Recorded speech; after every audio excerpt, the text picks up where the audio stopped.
हरे कृष्णा दोस्तों, कैसे हैं आप सब? ठीक ठाक, बढ़िया। चलो, बहुत अच्छी बात है, अच्छी रहिए और मैं भी बढ़िया हूँ।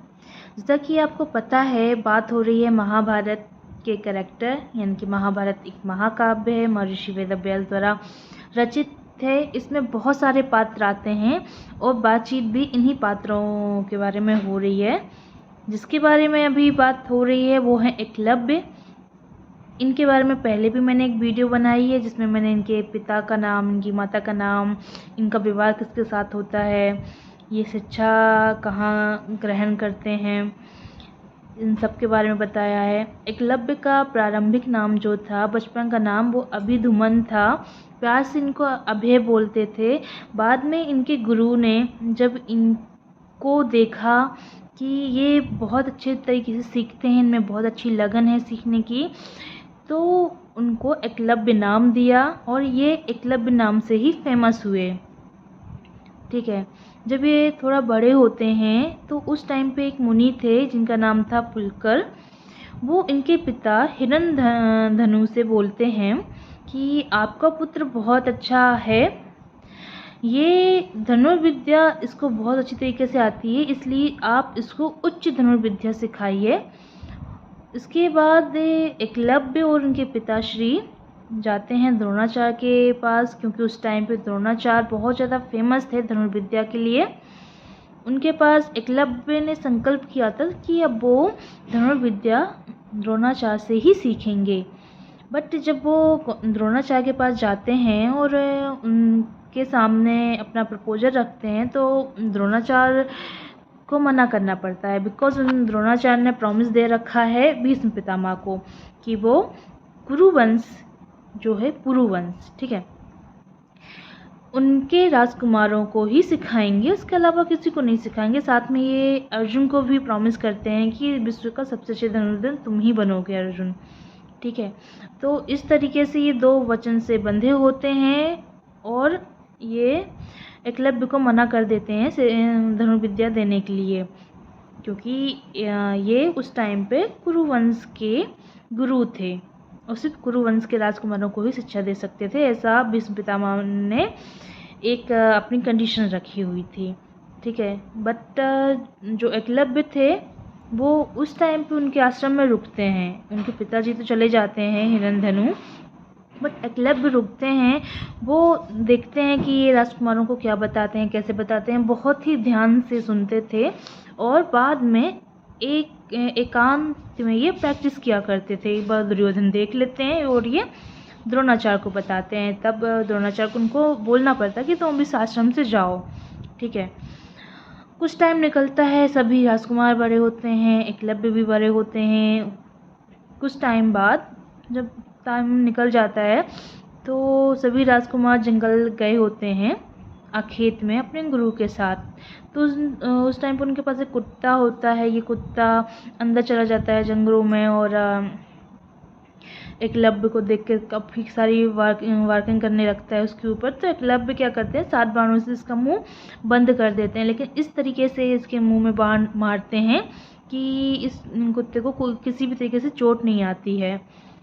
जब ये सब द्रोणाचार्य देखते हैं, अर्जुन देखते हैं, बाकी के राजकुमार देखते हैं, तो सब बहुत ही एकदम चकित रह जाते हैं कि इतनी अच्छी विद्या कैसे। फिर ये लोग ढूंढते हैं कि किसने किया, पहुंचते हैं एकलव्य के पास। एकलव्य और द्रोणाचार्य की बातचीत क्या होती है, ये डिस्कशन आज की वीडियो में होगा। ये बहुत शॉर्ट मैंने बताया, जो प्रीवियस वीडियो में मैंने बताया था इसका बहुत ज़्यादा शॉर्ट है। ये वीडियो आप देख लीजिएगा प्रीवियस, तो आपको समझ में आ जाएगा।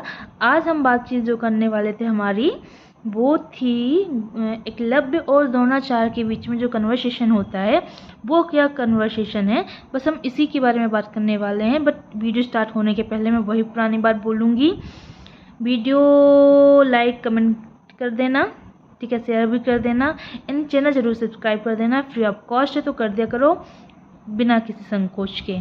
चलिए स्टार्ट करते हैं वीडियो। जब गुरु द्रोणाचार्य एकलव्य के पास पहुंचते हैं तो उससे पूछते हैं तुम कौन हो। तो एकलव्य बोलते हैं मैं निषाद राज का पुत्र हूँ।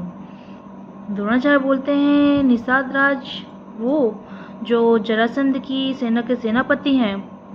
एकलव्य बोलते हैं हाँ। तो ध्रुव द्रोणाचार्य फिर से बोलते हैं कि तुम तो बहुत ज़्यादा योग्य हो, अब तुम कहाँ जाओगे। तब एकलव्य आंसर करते हैं कि मैं जाके जरासंध की सेना का नेतृत्व करूँगा, उसकी सेना के साथ मिलूँगा। तो गुरु द्रोणाचार्य बोलते हैं तुम जानते हो जरासंध बहुत ज़्यादा शक्तिशाली है, बट बहुत ज़्यादा क्रूर भी है, बहुत ज़्यादा दुष्ट भी है। वो नर पिशाच है, लोगों की बलि दे दिया करता था, इतना दुष्ट था जरासंध। श्री कृष्ण का दुश्मन भी है, ठीक है। तो वो बोलते हैं हाँ गुरुदेव, मैं जानता हूँ जरासंध कैसा है, लेकिन मैं उसकी सेना को ही ज्वाइन करूँगा। तब गुरु द्रोणाचार्य कहते हैं कि तुमने मुझे गुरु माना है तो तुम मेरी गुरु दक्षिणा भी दो। इस बात को सुन के एकलव्य बहुत ज़्यादा खुश हो जाते हैं कि फाइनली गुरुदेव ने उनको अपना शिष्य मान लिया। बोलते हैं ठीक है गुरुदेव, आपकी जैसी इच्छा, आप आज्ञा दें। तब गुरु द्रोणाचार्य बोलते हैं तुम मुझे अपना अंगूठा दे दो, दाएं हाथ का अंगूठा दे दो गुरु दक्षिणा में। एकलव्य कुछ भी नहीं सोचते और तुरंत अपना दाहिने हाथ का अंगूठा वो काट के गुरुदेव को दे देते हैं।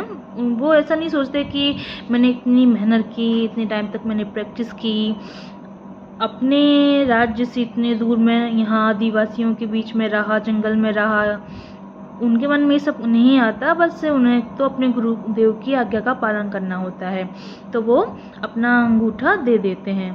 इसके बाद जब गुरु द्रोणाचार्य जाने लगते हैं तो वो तर्जनी और मध्यमा जो उंगलियां होती हैं उनकी ओर संकेत करते हुए बोलते हैं कि धनुष बाण तर्जनी एंड मध्यमा से भी चलाए जा सकते हैं। अगर किसी योद्धा का युद्ध में अंगूठा खो जाता है, यानी कि उसके अंगूठे को चोट लग जाती है या कट जाता है, तो वो तर्जनी एंड मध्यमा से धनुष बाण इस्तेमाल करता है। इस तरीके से वो एकलव्य को, द्रोणाचार्य जो होते हैं एकलव्य को आइडिया दे देते हैं कि तर्जनी एंड मध्यमा से भी चलाया जा सकता है बाण। देन वहाँ से चले जाते हैं। अब जो एकलव्य थे वो अपने राज्य चले आते हैं, अपने पिताजी के पास चले आते हैं। एंड अब ये यहीं पे तर्जनी एंड मध्यमा जो उंगलियाँ होती हैं उनके सहारे ये प्रैक्टिस करते हैं और फिर से धनुर्विद्या में निपुण हो जाते हैं। एकलव्य अपने पिता की मृत्यु के बाद संगवेग राज्य का शासक बन जाता है। वह मंत्रिपरिषद की मंत्रणा से वह न केवल अपने राज्य का संचालन करता है बल्कि निषाद जाति के लोगों को एकजुट करते एक सेना का गठित करता है, एक सेना बना लेता है। ये विस्तार नीति पे बहुत ज़्यादा विश्वास करता था और इसी विस्तार नीति को लेते हुए आगे जाके जरासंध से मिल जाता है। एंड जरासंध से मिलने के बाद ये मथुरा पर आक्रमण करता है। वीर था ये, ठीक है। जब ये मथुरा पे आक्रमण करता है तो जो यादव सेना होती है उसको बहुत सफाया करता है।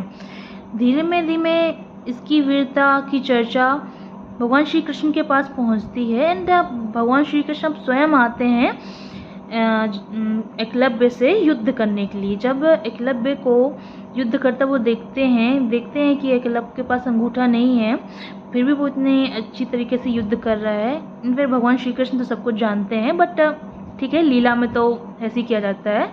तो श्री कृष्ण समझ जाते हैं कि जब महाभारत का युद्ध होगा तो ये अभी जरासंध के साथ मिला हुआ है, जरासंध जो है वो कौरवों का साथ देगा, ठीक है, तो ये भी कौरवों का ही साथ देगा।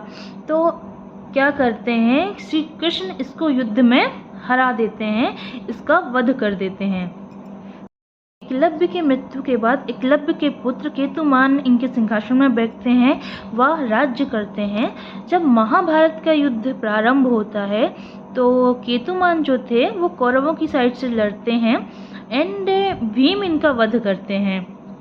तो ये थी पूरी चर्चा एकलव्य के बारे में कि एकलव्य का जन्म कहाँ हुआ, वो कहाँ पले और वो उनकी शिक्षा कैसी हुई, फिर उनके जीवन में जो जो घटनाएं हुई हैं उसके बारे में चर्चा हुई।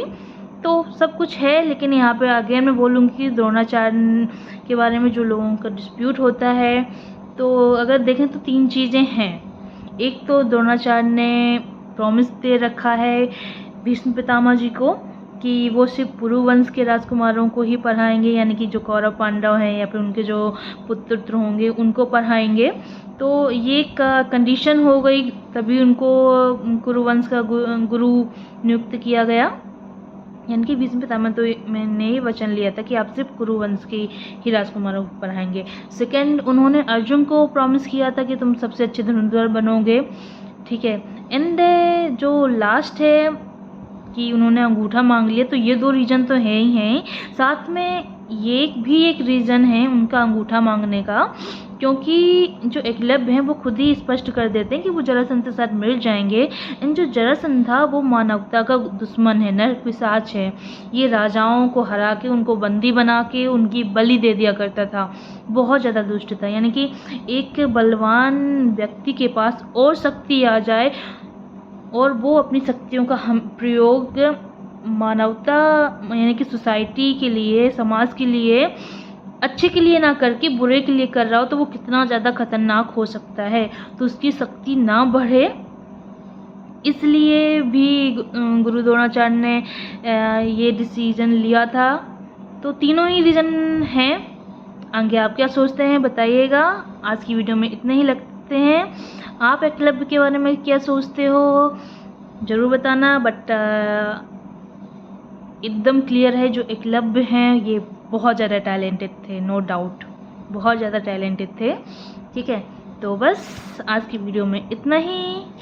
अभी मैं जा रही हूँ, बट जाने के पहले मैं वही पुरानी बात बोलूँगी कि चैनल सब्सक्राइब कर देना, वीडियो लाइक कमेंट शेयर कर देना। ज़्यादा कुछ नहीं करना है, ये सब कुछ फ्री ऑफ कॉस्ट होता है, तो कर दिया करो, संकोच मत किया करो। जय श्री कृष्णा।